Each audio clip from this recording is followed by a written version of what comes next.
Friends, welcome back to your own channel RJ Madhura. बहुत बहुत स्वागत है दिल से आपका आपके खुद के चैनल पे। वो आपसे कब कांटेक्ट करेंगे और जब कांटेक्ट करेंगे तो सबसे पहले वो आपसे क्या कुछ कहेंगे। डेफिनेटली ये कितना ही रोचक है जानना, कितना ही रोमांटिसिज्म है इस बात में ये जानना कि जब वो आपसे कांटेक्ट करेंगे तो सबसे पहले वो क्या कहेंगे। क्या आपको किसी बात के लिए कसूरवार ठहराएंगे या खुद को कसूरवार मानेंगे? आपको मनाएंगे, आप रूठे हुए हैं, या खुद अपने आप को मनवाएंगे? कुछ तो करेंगे। आज की रीडिंग में हमको यही पता चलेगा कि वो कब तक आपसे कांटेक्ट करेंगे और जब कांटेक्ट करेंगे तो सबसे पहले वो आपसे क्या कहेंगे। तो फ्रेंड्स, 2 पाइल्स बनेंगी आपके लिए। पाइल 1 पे है ये सिल्वर नेल पेंट और पाइल 2 पे है ये पिंक नेल पेंट। जिस पाइल से आपको अट्रैक्शन फील हो, आपका खिंचाव हो, उस एक पाइल को आप सिलेक्ट कर लें। किसी भी वजह से पाइल नहीं सिलेक्ट होती तो भी फिक्र की कोई बात नहीं, दोनों ही रीडिंग्स देख लें और जिस पाइल का रिजोनेशन आपको ज़्यादा फील हो, मैचिंग ज़्यादा फील हो, उस पूरी पाइल को आप अपनी पाइल समझ लें।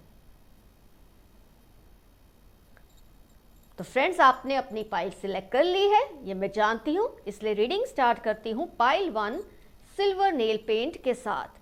आपके पर्सन कब तक आपसे कांटेक्ट करेंगे और जब कांटेक्ट करेंगे तो उनके ज़ुबान पर,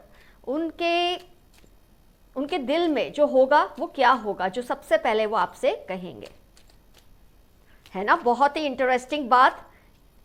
आपने शायद कभी इस तरह से सोचा ही नहीं होगा कि जब वो आपसे कांटेक्ट करेंगे तो सबसे पहले आपको क्या कहेंगे।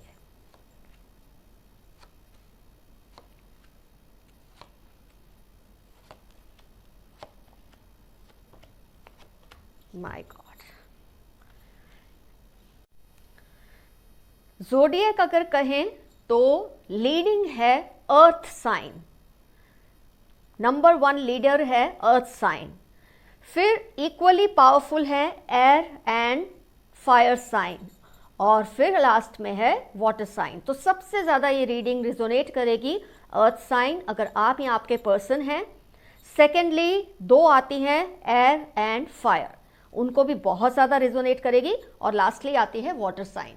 तो आपको भी ये रीडिंग 80% से ज़्यादा ही रिजोनेट करेगी। सारी साइंस कवर हो गई हैं। आइए देखते हैं आपके पर्सन कब तक आपको कांटेक्ट करेंगे। तो आपके पर्सन आपको 4 to 6 वीक्स के अंदर कांटेक्ट कर सकते हैं या 4 to 6 मंथ्स भी हो सकते हैं। इससे ज़्यादा देर नहीं लगेगी, इससे पहले ही वो कांटेक्ट कर लेंगे, क्योंकि वो ये फील कर रहे हैं रिलेशनशिप में कि जिस चीज़ के आप हकदार थे इस रिलेशनशिप में, whatever were your rights as a partner in the relationship, उन्होंने वो सब कुछ आपको नहीं दिया, टाइमली नहीं दिया, वो नहीं कर सके आपके लिए। लेकिन वो ये भी फील करते हैं वो जो कुछ नहीं कर सके उसके लिए जिम्मेदार वो नहीं है। सिचुएशन ही ऐसी हो गई थी उनकी लाइफ में कि वो चाह के भी आपके लिए वो सब नहीं कर पाए जिसके आप हकदार हैं। जो कुछ आपको देना चाहिए था वो नहीं दे पाए क्योंकि सिचुएशंस ही कुछ ऐसी थी उनकी लाइफ में। तो ये बहुत अच्छी बात है कि वो ये तो फील कर ही रहे हैं कि आप जिन चीज़ों के लिए राइट्स रखते हैं इस संबंध में, आपके लिए जो कुछ उनको करना चाहिए वो नहीं कर पाए। ये बात को वो मानते हैं, उससे वो मुकर नहीं रहे, वो अपने आप को दोष दे रहे हैं। हो सकता है उनकी फैमिली की साइड से कुछ सिचुएशन ऐसी हो सकता है उनके करियर की वजह से कुछ सिचुएशन ऐसी हो सकता है उनका खुद का ही इमोशनल इम्बैलेंस इतना हो कि इतना प्रेशर वो नहीं बर्दाश्त कर पाए। प्रेशर आपकी तरफ से होगा, प्रेशर उनके वर्क की तरफ से होगा, प्रेशर उनकी फैमिली की तरफ से होगा। इतने सारे प्रेशर में शायद उन्होंने आपको कहीं ना कहीं स्टैग्नेट कर दिया, आपको कहीं ना कहीं पीछे छोड़ दिया। लेकिन वो इसलिए नहीं कि वो आपको महत्व नहीं देते, इसलिए कि वो ये शायद जानते थे कि आप जितना उनको समझ पाओगे कोई और नहीं समझ पाएगा।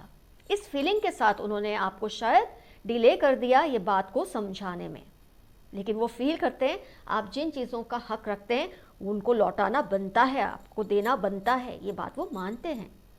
जब आप सबसे पहले एक दूसरे से बात करेंगे तो उनका जो मैसेज होगा आपको वो ये होगा कि डियर, तुम तो मुझे गलत समझ रहे थे लेकिन मैं गलत नहीं हूँ। मैं तुमको वो सब देना चाहता हूँ या देना चाहती हूँ जिसके तुम हकदार हो। लेकिन कुछ प्रेशर की वजह से, मैं जैसे कोई बंधन में था या बंधन में थी, इसलिए मैं अपना प्रॉमिस पूरा नहीं कर पाया या नहीं कर पाई। तुमको शायद ये लगा कि मेरे दिल में कोई पाप या चोर है, पर ऐसा नहीं है। मेरे दिल में ऐसी कोई बात नहीं है। मैं हर चीज़ को फील करता हूँ या फील करती हूँ जिसके लिए मैं रिस्पॉन्सिबल हूँ। हो सके तो तुम मुझे माफ़ कर दो और आओ हम दोनों फिर से ये रिलेशनशिप को दोबारा से पहले की तरह आगे बढ़ाने की कोशिश करते हैं। ये सेंटेंसेस हैं जो वो आपको कहेंगे जब आपकी उनसे बात होगी 4 to 6 मंथ्स के अंदर ही अंदर। वो अपनी जिम्मेदारी को समझते हैं, अपनी गलतियों को भी समझते हैं और जानते हैं कि आपको मिसअंडरस्टैंडिंग है, और आप भी जो मिसअंडरस्टैंड कर रहे हैं आप गलत नहीं है, क्योंकि ना वो गलत है ना आप। सिचुएशंस कुछ ऐसी बन गई, वो प्रेशर कुछ इतना ज़्यादा था कि वो बर्दाश्त नहीं कर पाए और कहीं ना कहीं आपको कॉम्प्रोमाइज़ करना पड़ा, जिसके लिए वो पूरी आपसे उसके लिए माफिया मांगने वाले हैं। तो पाइल 1 आपकी रीडिंग हुई कंप्लीट। आपके पर्सन जानते हैं कि आप पे ज़्यादा जुल्म हुआ है इस रिलेशनशिप में, लेकिन वो हर एक चीज़ की भरपाई करेंगे जब वो आपसे फिर से रीयूनियन करेंगे।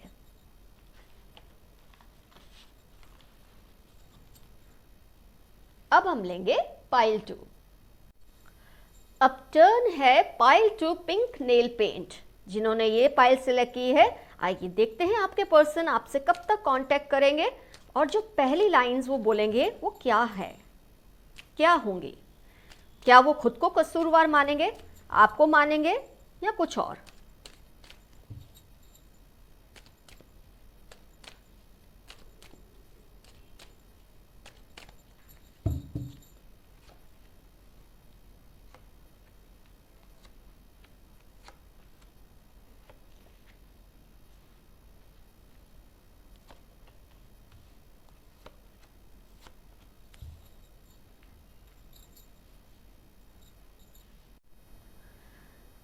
अगर ज़ोडिएक की बात कहूं तो friends, fire sign is leading, leader है फायर साइन, फिर है अर्थ साइन, सेकंड अर्थ, और सेम लेवल पे है वाटर एंड एयर।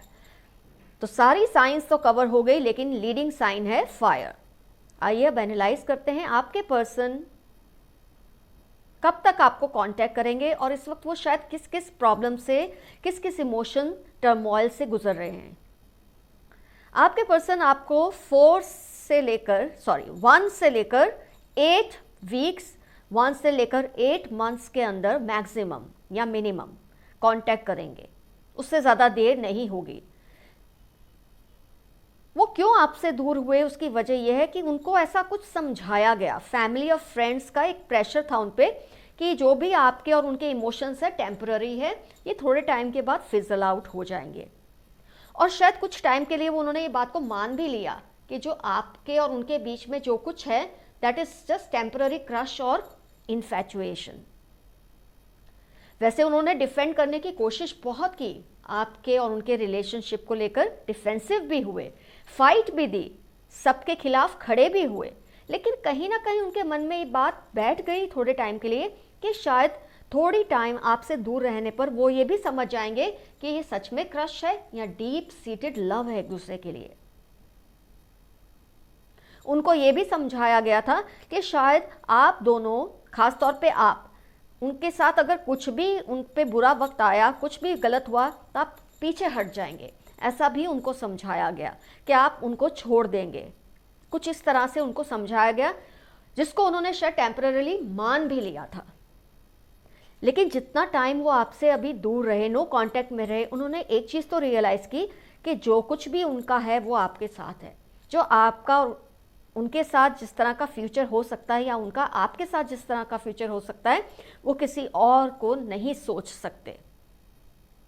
डेफिनेटली वो ये बात को मानेंगे कि उन्होंने आपसे जो टेम्पररी जो आपसे दूर रहे, वो इसी वजह से कि लोगों की बातों में आए, अपने फैमिली और फ्रेंड्स की बातों में आए, खुद के विचारों से थोड़ा खुद को उन्होंने ऐसा सोच लिया कि वो शायद उनका क्रश ही है, आप उनकी इन्फैचुएशन है, आप उनको ज़्यादा टाइम नहीं देंगे, आगे जाके आप उनसे दूर हो जाएंगे। लेकिन शायद आपकी शिद्दत ने उनको ये महसूस करवाया है और करवा भी देगा पूरी तरह से कि आपके सिवा उनके लिए कोई ऑप्शन है ही नहीं, जो आप हैं वैसा उनके लिए कोई है ही नहीं।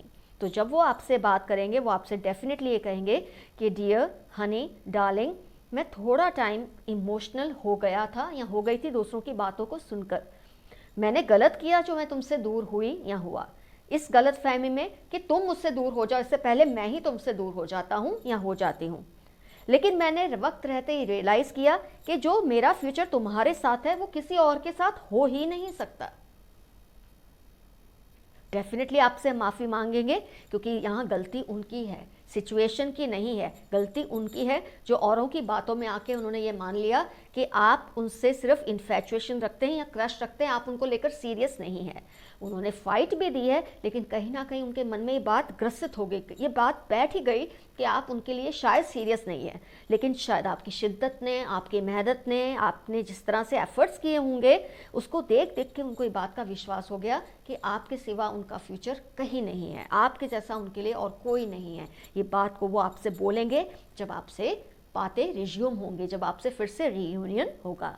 तो पाइल 2 आपका रीडिंग भी हुआ कंप्लीट। डेफिनेटली कमेंट्स में लिखिए कि आपने कौन सी पाइल सिलेक्ट की और आप किस तरह से उनके कहने पर जब वो आपसे बात करेंगे आप क्या क्या कहेंगे उनको, इस पर ज़रूर थोड़ा फोकस कीजिए ताकि औरों को भी कुछ ना कुछ हेल्प हो आपकी कमेंट्स पढ़ के।